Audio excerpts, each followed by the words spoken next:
Hello, BookTube. Well, once again, it's the end of August. September is right around the corner. And in addition to monthly wrap-ups, that's when BookTube does TBRs. That's when BookTube makes tentative plans for what they're going to read in the next month. And that is so much fun to watch the shape of what people are expecting they will like, especially since 95% of BookTube are mood readers. So it's a considerable act of courage on their part to stake anything in the future. I love watching those videos, and I love making them as well, but I plan on reading a large number of books in September, and there are a large number of September releases that I've already read. Although I am playing more catch-up with September this time around than I have in recent Septembers that I can remember. So instead, I make on my channel a TBR BY, a to be read by you, where I make 10 recommendations of books that are coming out in the upcoming month that I've already read that I can strongly recommend to you. And I want to start off with a trio of books about reading, which is a subset of reading that I just love. I love books like that, provided they're done right, provided the writer remembers that books are bigger than they are. And most of the time they do, because that's one of the things that books do for us that's tremendous. There are 3 books. There are probably a lot more coming out in the month of September, but there are 3 that I read, one of them just recently, that I absolutely loved for different reasons. So I want to recommend them all, and I will, once again, I will list all of these down below. The first one is by Anne Bogel, and it's called I'd Rather Be Reading. And it's a classic example of the genre, of the subgenre, where she just writes about her life in books, the effects that books have had on her. It's absolutely wonderful. A side recommendation that I might make for that is Book Girl by Sarah Clarkson. It's a little bit on the lighter side, far lighter than I'd Rather Be Reading, but still heartfelt. It's still a love song to books, which is what the best of these books always are. And then the next one is On Reading Well by Karent Swallow Prior. I just read this one, and it's tremendous. It also is a love letter to reading, but it's more rigorous, more systematic, more critical. I loved it, absolutely loved it, and I can't believe any one of these books, I guess there's 4 of them, so if you count Book Girl, I can't believe that any reader wouldn't love all of these. And then the third one is Bibliophile by Janet Mount, and it's different from the other 2 in that it's more pictorial, it's more listicle, it's lighter, tremendously enjoyable to thumb through. And that I wanted to start off with those 3, although there are bookish books elsewhere on this list. Then the next one is by Greg Lukianoff and Jonathan Haidt. It's a nonfiction book called The Coddling of the American Mind.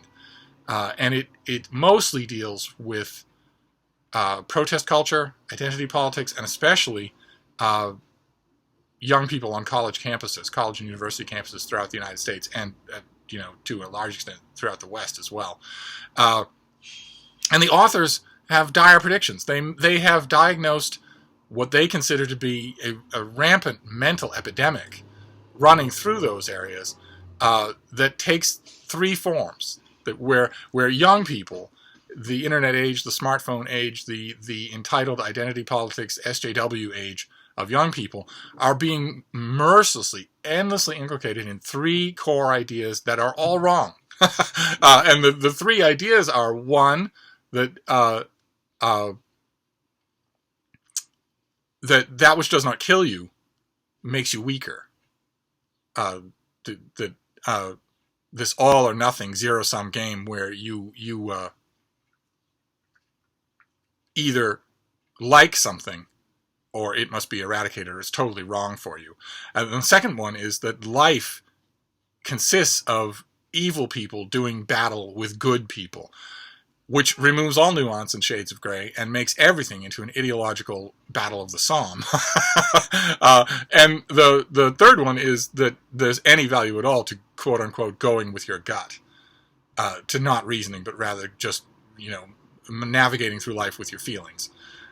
And I thought at first, when I first heard of the book, I thought that it was going to be just SJW baiting. I mean, there's an entire generation of young people who are growing up constantly angry. They are incapable of joking. They don't understand irony or teasing or self-deprecation in any way. They are the most priggish, self-righteous, horrible, monstrous, ideological people you've ever met in your life. And their condescension is mind-staggering. And And at first I thought, I mean, they're easy targets because of all that. I don't, unlike previous generations who've had their problems with entitlement or, you know, arrogance or whatever, with this particular generation, it looks to me as if the ideological loop has been closed and there isn't any way for them to grow out of it. Ordinarily, in the past, when other young generations of college freshmen had massive ideological blinders on or ideological reflexes that reflected poorly on them, the stock response that I always had was, well, apart from whether or not they're teachable, life will beat this out of them. Life will show them the value of a sense of humor, the value of empathy, the value of shades of gray. And now life can be sued. So I think that circle may have closed completely, which makes them easy targets to pick on. And that, at first I thought from the description this book was going to do just that, but it does much more than that. It's actually really, really interesting if the subject interests you. I mean, if you're not interested in you know, current streams of thought, and why would you be? You're certainly no knock on you if you're not. But if you're not, then this probably wouldn't do it for you. But if that is the sort of thing you're interested in, college politics, campus politics, you know, the politics of identity or the culture wars, this is a really interesting book. Whether you agree with it or disagree, there are large parts of it I disagreed with, but it's worth your time to read. And then the next one is a source of pure joy. It's called Port of Shadows. It's by Glen Cook, and it is a new Black Company novel. Glen Cook is a fantastic military fantasy author whose novels about the Black Company are incredibly good reading, if that's the sort of thing you're interested in. He is now called the father or the grandfather of grimdark.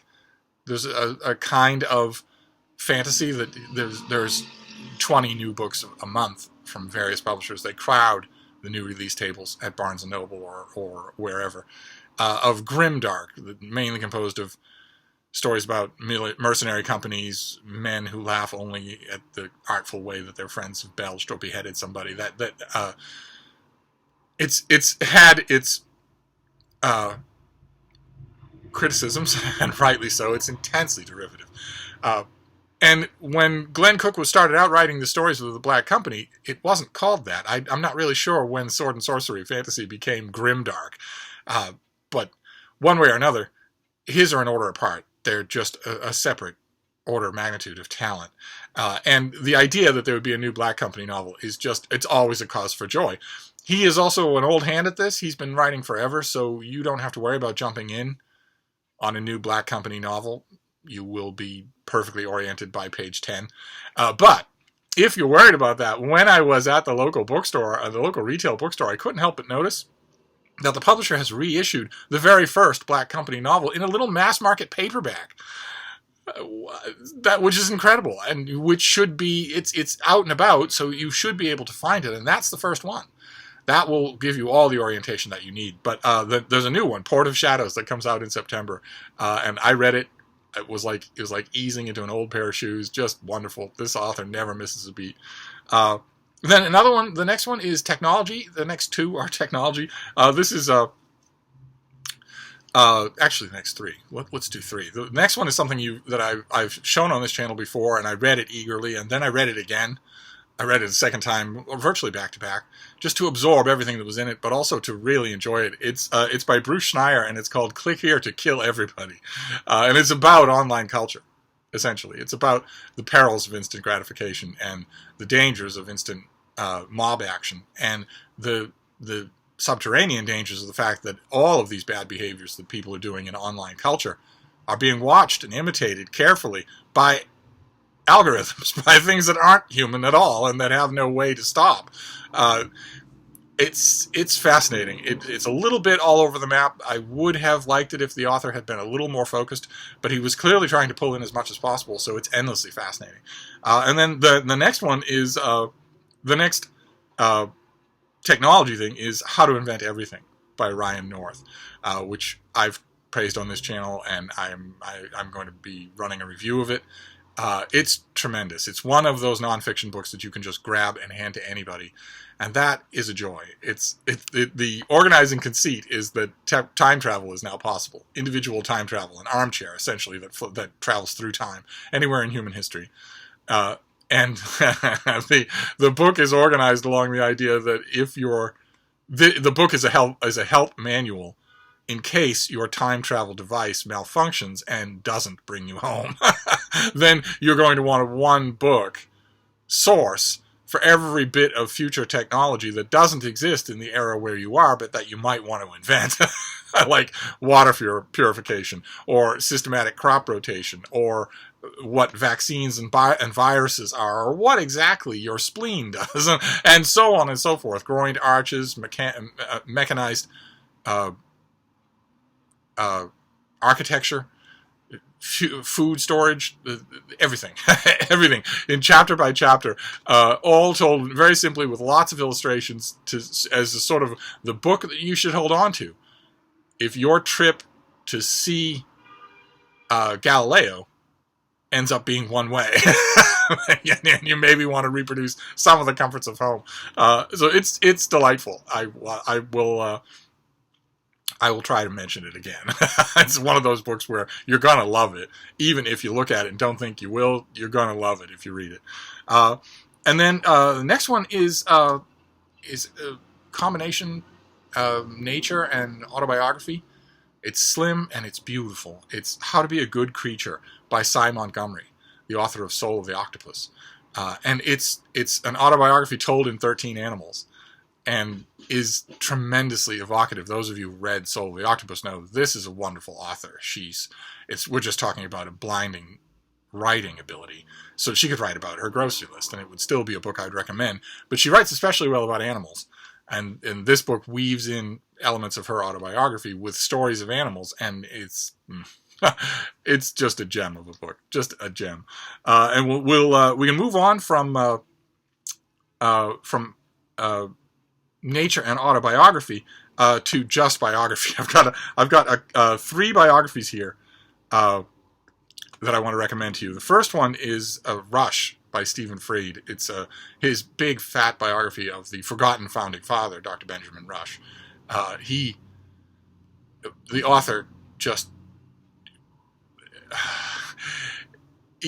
new biographies always tout that the author has done original research, uncovered original documents, consulted archives that no one else has consulted. But boy, oh boy, in the case of Dr. Rush, it's absolutely true. It's a massive book. It's a soup to nuts biography. It's tremendously well written, but it is the final word and the first word on this figure. It's meant, you can clearly tell after 4 or 5 chapters, you can clearly tell the author is simply attempting to write the definitive biography, and I think that's what's happened. So it's one of the only full-dress meat and potatoes traditional biographies that in 2018 that I have loved. Most of the other biographies that I've loved in this year have been unconventional. A founding father biography, even someone that nobody can name, is still fairly conventional, but boy oh boy, it still reads like no one had ever written a biography of this guy before, so I highly recommend it. And then the next one is by Lisa McCubbin. It's a biography of a far more contemporary figure. It's her biography of Betty Ford, the wife of U.S. President Gerald Ford, who had her own life, had her own legacies, certainly had her own struggles, far more struggles than her husband. He always said, there's no doubt in my mind that she's much, much stronger than I am. And when he used to say that, and when one reporter asked him once, you always say that she's much stronger than you are, but she's never been in the rough and tumble of American politics, and you have. How do you know that she's much stronger than you have? And Ford didn't miss a beat. He said, because she's much stronger than anyone I've ever met. So that includes me. She's had other biographies, and she's done some wonderful writing herself, but this biography really captures her, the somewhat tragic shadings of her incredible sharpness. So First Lady biographies are often observe the law of diminishing returns. There's often not much there. This is an exception. This is a tremendous book. And then what have we got here? We're working our way in. We'll do one more biography. This one is by William Freehling, and it's Becoming Lincoln. The cover copy, when I first read it, the cover copy says that most biographies of Lincoln don't concentrate on when he was a young man. they go straight to when he was, a sage of Illinois or when he was president. That, of course, is hysterically untrue. There have been hundreds of thousands of books of Lincoln as a young man. But this one, the book doesn't make that claim. And the book is really good, smart, and almost cold in its assessments, in its polling against the cloying sentimentality that so often envelops books on Lincoln. This is in the swarm of Lincoln books, although there haven't been many this year, but in the swarm of Lincoln books that are out there, this is one to read if you're a Lincoln fan. And then the next one is The Wondrous Workings of Planet Earth by Rachel Ignotofsky. A big illustrated, it's a lot like How to Invent Everything. It's a big, clearly illustrated book about Earth. All the different areas of Earth, all the different biomes and regions and weather phenomenon of Earth. An amazing handbook that really conveys, by the end of it, by the time you're done, really conveys a sense of amazement with the sheer variety of this planet's. You don't get this anywhere else in any other planet that we know of. Certainly on any other planet in the solar system, any other of the terrestrial planets.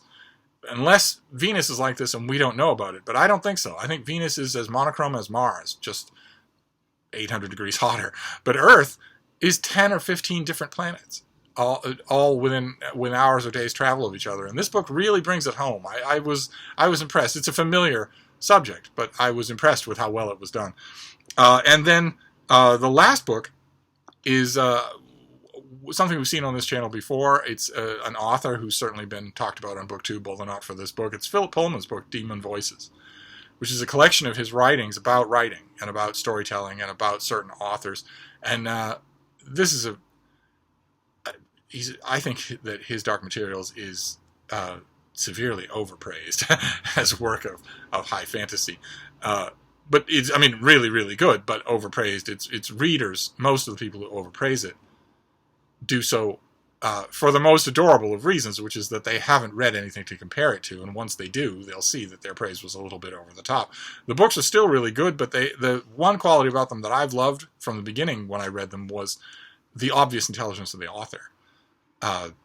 Ordinarily, those of you who read a lot of fantasy novels, contemporary fantasy novels, will know what I mean when I say that a lot of times there's a lot of stooping and simplifying that's being done, almost as if the fantasy authors think they can get away with it, or that the audience won't care.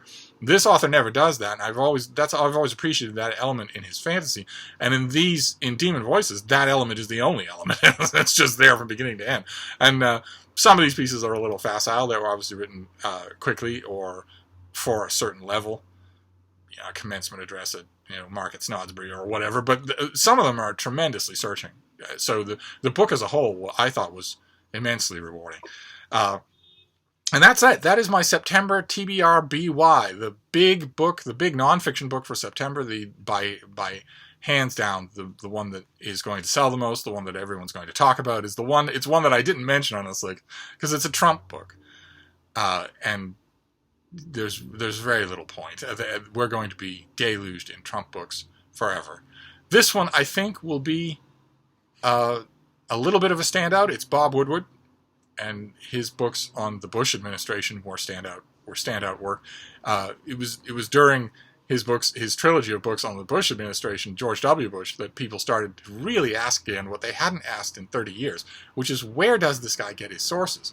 No one is coming forward to contradict a single word, and yet no one knows how he knows these things.